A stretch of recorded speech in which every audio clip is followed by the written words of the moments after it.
industry-leading effort. We build AI tools that... nonsense. Your product is killing people. Will you personally commit to compensating the victim? Number of parents whose children have been able to access illegal drugs on your platform. What do you say to those parents?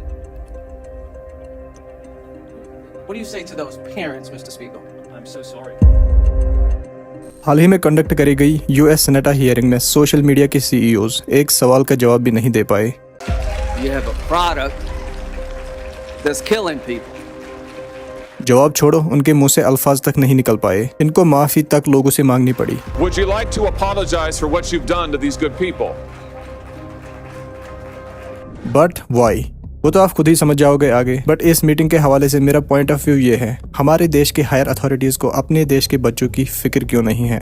इस hearing में इन social media owners को पूछा जाता है वो sexual content, nudity, violence, drug content promote क्यों करते हैं। And believe me guys, go and watch full videos. वो लोग एक सवाल का जवाब भी नहीं दे पाते हैं। इस हियरिंग में ज्यादा focus online child safety act पे भी दिया गया, जो कि बहुत ज्यादा जरूरी है। ये एक वजह है अमेरिका के हायर अथॉरिटीज को अपने देश के बच्चों की फिक्र तो है, बट हमारे पॉलिटिशियंस ऐसे मुद्दों पे कभी बात क्यों नहीं करते। खैर, वो लोग तो हमेशा हिस्ट्री को ठीक करने में लगे होते हैं।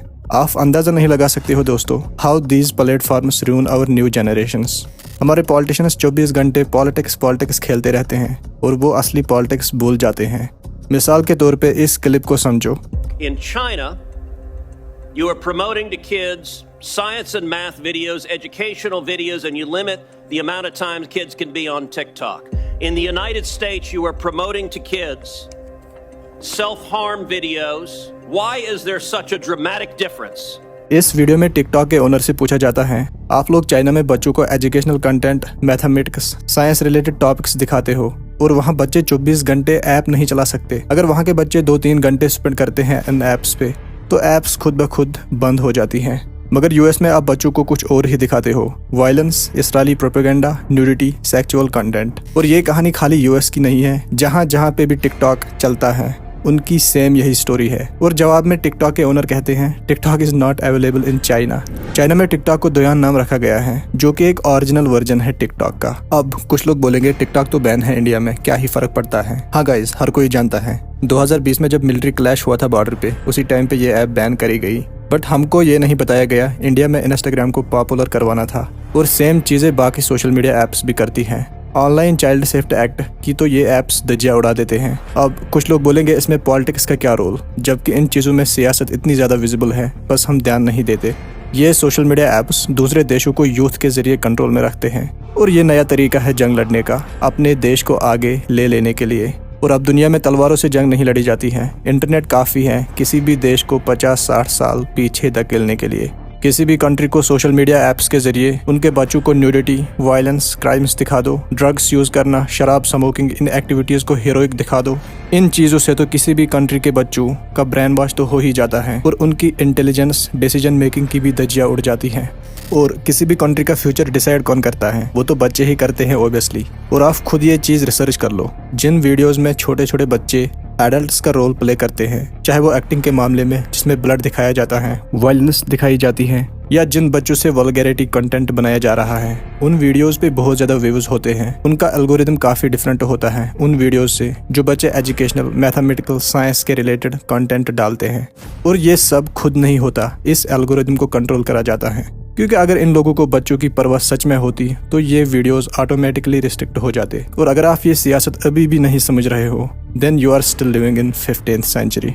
एक सिचुएशन के जरिए मैं आपको समझाता हूँ। इमेजिन करो एक स्टेज पे 2 बच्चे हैं, उनसे 2 टास्क करवाई जाती हैं और स्टेज के सामने 1000 बच्चे हैं और काफी सारे लोग हैं। वो 1000 बच्चे उन स्टेज के 2 बच्चों के टास्क को देखकर डिसाइड करेंगे कौन सी टास्क उनके लिए बेटर होगी, जिसको वो अपने फ्यूचर पे अप्लाई करेंगे। अब स्टेज पे एक बच्चा साइंटिफिक थ्योरी को एक्सप्लेन कर रहा है और दूसरा बच्चा मूवी का कोई सीन परफॉर्म करता है। पहला बच्चा जो साइंटिफिक थ्योरी एक्सप्लेन कर रहा है वो स्टेज पे अपनी स्पीच दे रहा है, बट जो स्टेज को कंट्रोल कर रहे हैं वो उस पे ध्यान ही नहीं देते। वो बहुत अच्छी बातें भी बोलता है, बट स्टेज पे वो लाइट्स वगैरह नहीं जलती। धीरे धीरे लोग बोर हो जाते हैं और वो ज्यादा अटेंशन गेन नहीं कर पाता है। अब दूसरा बच्चा जिसको मूवी का कोई फाइट सीन परफॉर्म करना है, वो अपनी टास्क शुरू करता है। अभी उसने शुरू ही किया होता है, वो कुछ मुक्के मारता है, अचानक से स्टेज की लाइटें ऑन होती है वो डायलॉग बोलता है तो स्टेज पे म्यूजिक ऑन होता है। जो लोग स्टेज के सामने ये सब देख रहे हैं उनको मजा आने लगता है। स्टेज की लाइट्स, म्यूजिक देखकर वो लोग जोर जोर से चिल्लाने लगते हैं। कुछ ही टाइम के बाद स्टेज से पैसा गिरना शुरू होते हैं उस बच्चे के लिए। टास्क कंप्लीट हो जाती है।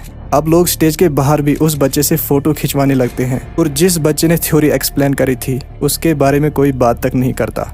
Now tasks are closed. अब इन 1000 बच्चों को एक बेटर टास्क चूज करनी है। नाउ इमेजिन ये 1000 बच्चे कौन सी टास्क चूज करेंगे अपनी पूरी जिंदगी पे अप्लाई करने के लिए। ओबियसली दूसरी टास्क, क्योंकि बच्चे उसी चीज पे यकीन करते हैं जो वो देखते हैं। वो इतने मैच्योर समझदार नहीं होते वो असलियत को समझ पाए। अदरवाइज इस एक्सपेरिमेंट में ना ही उस बच्चे की गलती थी जिसने थ्योरी एक्सप्लेन करी, ना ही लोगों की गलती थी जो बोर हो गए क्योंकि उनको बोर करवाया गया। और अगर प्रॉब्लम थी तो बस वो स्टेज की थी और स्टेज को कंट्रोल करने वालों की थी। दोस्तों यही सेम स्टेज की कहानी हर किसी सोशल मीडिया ऐप पे चलती है एल्गोरिदम के जरिए, और इस स्टेज को ठीक करने की जिम्मेदारी हमारे देश चलाने वालों की होती है।